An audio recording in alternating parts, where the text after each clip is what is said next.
തന്നെ എനിക്കും നല്ല ഇഷ്ടമാണ്. അപ്പോൾ നമ്മുടെ ഈ എഡ്യൂക്കേഷൻ ഏഷ്യയിൽ തന്നെ ഏറ്റവും വലിയ മാമാങ്കമാണല്ലോ നടക്കുന്നത്, കലോത്സവം. അപ്പോൾ നമ്മുടെ അടുത്തേക്ക് കൊല്ലം ജില്ലയിൽ തന്നെ ഉള്ളതാണ് ഞാൻ. അപ്പോൾ നമ്മുടെ അടുത്തേക്ക് വരുമ്പോൾ എനിക്കൊരാഗ്രഹം തോന്നി വരയ്ക്കാൻ വേണ്ടിയിട്ട്. അങ്ങനെയാണ് അതിനാണ് വരയ്ക്കുന്നത്. നടക്കുമോയെന്ന് അറിയത്തില്ല, ക്രൗഡ് ആയതുകൊണ്ടും നമുക്ക് ചിലപ്പോൾ നടക്കാതിരിക്കാം. എന്നാലും ഇഷ്ടപ്പെട്ട് വരയ്ക്കുന്നതാണ്. ഇത് നമ്മൾ റിയലിസ്റ്റിക് ആയിട്ടൊക്കെ വരയ്ക്കുന്നെങ്കിൽ ടൈം എടുക്കും, 2-3 ദിവസമൊക്കെ എടുക്കും. ഇപ്പോൾ ഇന്ന് രാവിലെ തൊട്ടാണ് ഞാൻ വരച്ചു തുടങ്ങിയത്. കംപ്ലീറ്റ് ആക്കാൻ വേണ്ടി ശ്രമിക്കുന്നു. ഇത് അക്രിലിക് പെയിൻറ്റിംഗ് ആണ്. പിന്നെ ഇതിൽ കൊല്ലത്തിൻ്റെ പ്രത്യേകതകൾ ഉൾപ്പെടുത്തിയാണ് വരയ്ക്കുന്നത്. തങ്കശ്ശേരിയും അതുപോലെ കണ്ടൽക്കാടുകളും ബോട്ടും അങ്ങനെയൊക്കെ.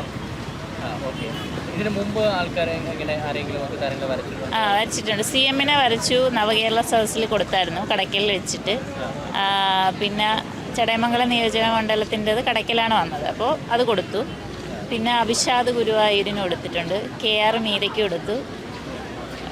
പിന്നെ അങ്ങനെ കുറച്ച് പേർക്കൊക്കെ കൊടുത്തിട്ടുണ്ട്. നേരിട്ട് കൊടുത്തു, സ്റ്റേജിൽ കയറി കൊടുത്തു. അതേ എനിക്ക് ഷേക്കൻ്റെയൊക്കെ തന്നു. പിന്നെ ചിഞ്ചുറാണിക്ക് മന്ത്രി, ക്ഷീരവികസന വകുപ്പ് മന്ത്രി ഉണ്ടല്ലോ, ചിഞ്ചുറാണി മാഡത്തിനും കൊടുത്തിട്ടുണ്ട്. എനിക്ക് ക്രൗഡ് ഒക്കെ ഭയങ്കര ബുദ്ധിമുട്ടായിട്ട് വരുന്നെങ്കിൽ പാടായിരിക്കുമെന്ന് തോന്നുന്നു. ഇല്ലെങ്കിൽ നമുക്കൊരു സന്തോഷം, വരച്ചു കൊടുക്കാൻ സാധിക്കുമെങ്കിൽ അതിലേറെ സന്തോഷം. ശ്രമിക്കും.